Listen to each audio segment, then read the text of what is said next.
Hello, everyone. Thanks for joining our presentation today. I'm here together with my colleague Neil to present our white paper on eco-credit scheme in Peatland. So it's my pleasure today to give this presentation and the official launch of our white paper. But first of all, I would like to introduce myself. My name is Valentina Secchi, and I work for Van Allarestein, University of Applied Science in the Netherlands. And I'm working and I'm involved in a European project called Carbon-Connects within the Interreg Northwest Europe program. And this white paper is a result of a collaboration with another Interreg project called Care-Peat, and in which Neil is involved. And I would like, before to start, to actually introduce Neil. So please, Neil, can you introduce yourself? Certainly. Thank you very much, Valentina. And it's been my great pleasure to work with you over what I think is nearly 2 years working on this paper on our 2 European projects. I'm obviously working with Care-Peat. Neil O'Brolacon is my name, and I'm a researcher and lecturer in the National University of Ireland in Galway. And we've collaborated across, I think, 6 different countries with this white paper. And, you know, I think we've got a very good output from this. So then let's start this presentation with an overview of the content. So first of all, I would like to give an overview of what the white paper is and what the main objectives are. And then I will go into giving an overview of the carbon credit system that exists in the Peatland context. And then from there, I will give the words to Neil, my colleague, that will talk instead about additional incentive and the framework that we came up with to actually support rewetting and restoration. Then we'll talk about farm income and subsidies in Europe and give some conclusion. So from this, then let's start with the inside of the presentation. So why this white paper? Well, first of all, we wanted to give a baseline document of the existing carbon credit schemes and other financial incentives that are available for farmers to actually receive incentive for peatland rewetting and restoration. And also giving a critical overview of these systems, and also outline a framework that could support rewetting and peatland restoration. So let's start with carbon credit. What is a carbon credit? Well, carbon credit is a unit of measurement, and it's actually correspond to 1 ton of carbon dioxide that is removed from the atmosphere. And what you can do with this carbon credit? Basically, a carbon credit enables farmer or landowner to sell carbon credit to buyers that are willing to offset greenhouse gas emissions. So to give you an example, I'm a farmer that want to implement more sustainable agricultural practices, and doing that I save and reduce carbon emission. In that sense, then I'm enabled to apply for getting a carbon credit certification, which is, when approved, I'm able then to sell it. On the other hand, travelers that is willing to travel by plane, for example, can then buy this carbon credit, and then with the money that they pay for offsetting their greenhouse gas emission are actually going to sustain the practices of the farmer. So in this way, we create a positive circle in which the farmer can get money to implement sustainable practices. So in this context, there are different carbon credit systems. And the one that I want to talk to you today, the one that are of more interest in the Peatland context, are the carbon credit system that are voluntary. The voluntary system are basically systems that are based on voluntary action to reduce greenhouse gas emission, and depends on the project that you are doing. So depending on what you want to do, you can basically apply for different standards or different rules. And I'm going to explain this better in the following slide, giving you some example.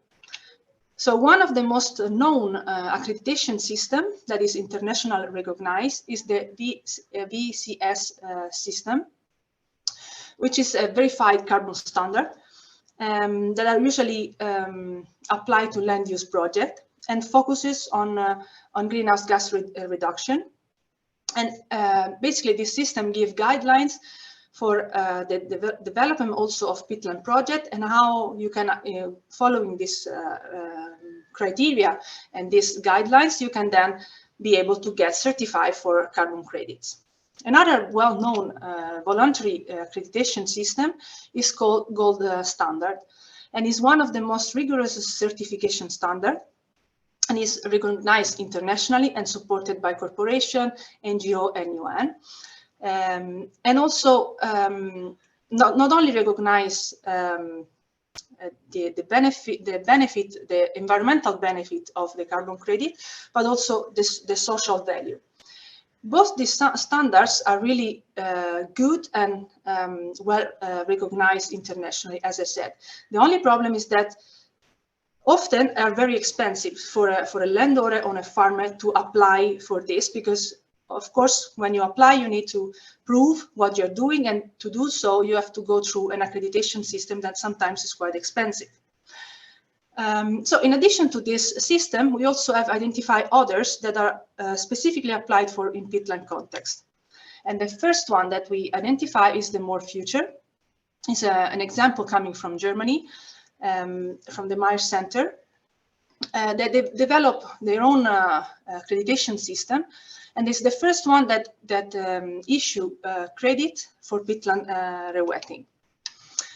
And basically, you can get certified for carbon credit, both if you reduce greenhouse gas emission, but also if you increase carbon sequestration. And these certificates are validated by academic experts. And currently, this system is in place in 3 German federal states. And they have created, as I said, for the voluntary system, they created their own standard that is, on the other hand, strongly builds on the VCS system. Another example comes from Netherlands, and is called Baluta for Fame. That translated means money for peatland. And basically, this system aims to compensate farm for the cost they have to face for rewetting their land. And this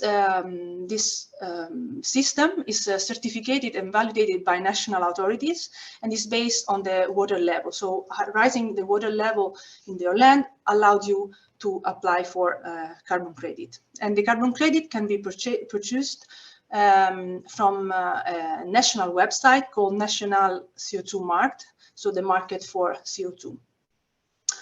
And the third and last example I want to present today is the Pitling Code that comes from UK, and is more focusing on restoration more than rewetting and for agricultural practices.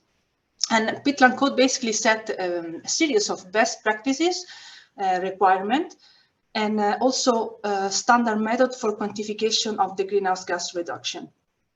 Also is administered by the IUCN UK Peatland program, and there are the benefits for the greenhouse gas emission reduction are monitoring during the project, and the funding that you can that you are allowed to get depend from the damage of prior restoration, but also depend on the size and duration of the project.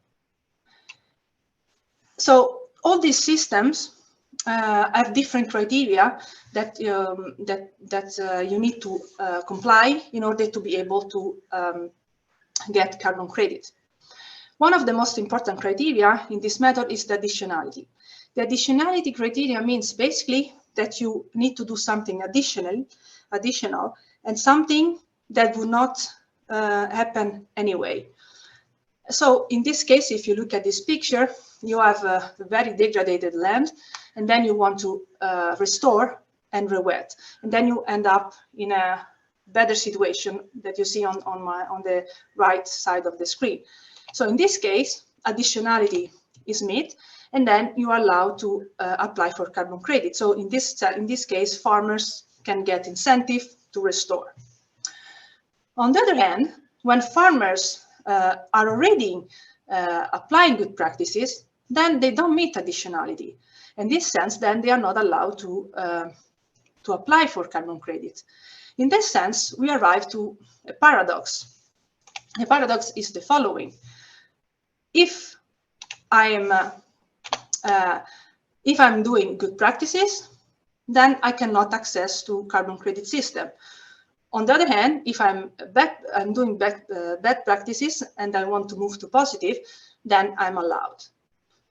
So with this, I would like to then give the words to Neil.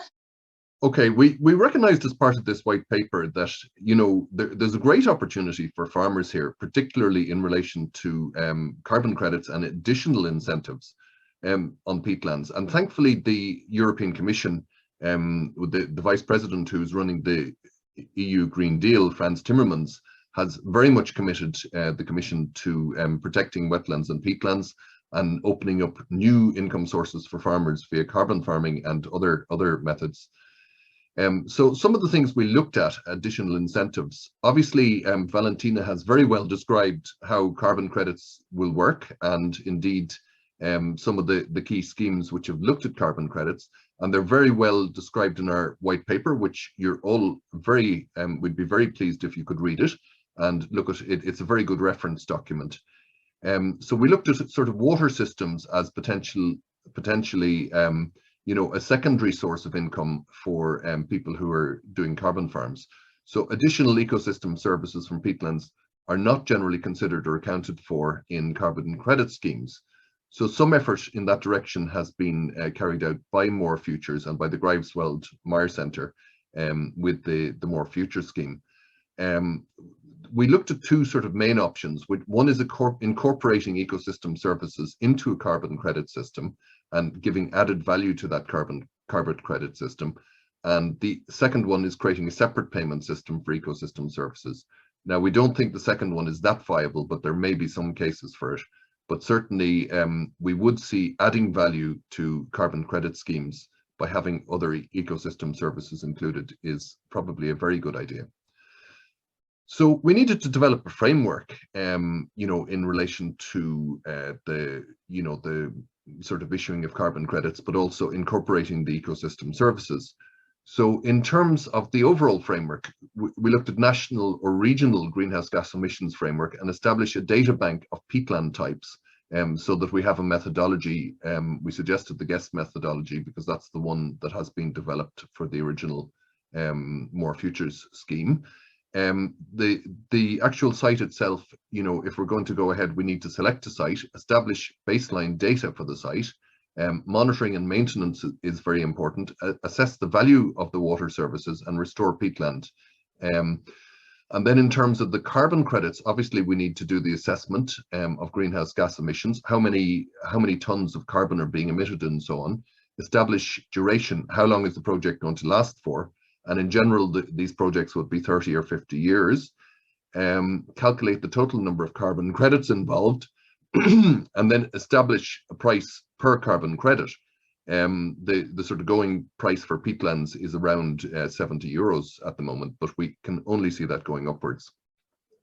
So it's very important then to sell the carbon credits. But indeed, if we incorporate the other ecosystem services, such as water services, water retention, water purification, and so on, there's a number of different types. You know, we can add that value and sell it perhaps as eco credits rather than carbon credits specifically, but they would incorporate the carbon aspect of it. So another thing we looked at was just farm income and subsidies as they stand, and we did this across 6 countries, including Germany, France, Ireland, Belgium, Netherlands, and the UK. And basically we took a weighted average costings on these, but we find that sort of farming at the moment is very heavily subsidy dependent in the European Union. Most farmers will know that. In fact, all farmers will know that. And in fact, everybody involved in the whole sector will know that. But the reality is that there's a huge opportunity in terms of carbon farming. Because if we can sort out the issue of additionality and subsidies and the various different types of payments, in fact, it could be quite lucrative. It could actually mean that carbon farming on peatlands could become the most lucrative type of farming on peatlands. You know, and that is going to be attractive for farmers. And we feel that that's quite important because they can, you know, it's a win-win situation where farmers will be doing a very good ecological service, working very hard at it and getting paid very well for it. So, you know, with sort of, you know, getting the subsidies sorted out is something that we feel is quite important, because what we can't really see is a situation where subsidies are kind of skewing the land use market, as it were, for peatlands.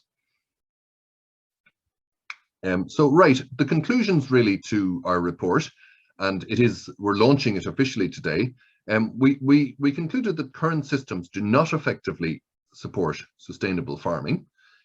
Examples show that the sale of peatland carbon credits is definitely feasible.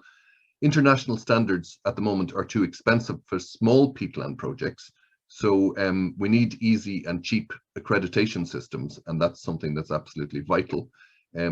And from a country's point of view, we need to make this easy for farmers. We need to make this easy for landowners. So we need an integrated framework for carbon credits and ecosystem services. That's vitally important. And the provision of subsidies for peatland restoration and maintenance, we feel, is required in order to sort of equalize the situation with existing farming methods and other types of land use. So I'm delighted to have done this work with the Care-Peat project and the in conjunction with the Carbon-Connects project. We had some great brains behind us. There are many people involved in this white paper, and I'd like to thank each and every one of them.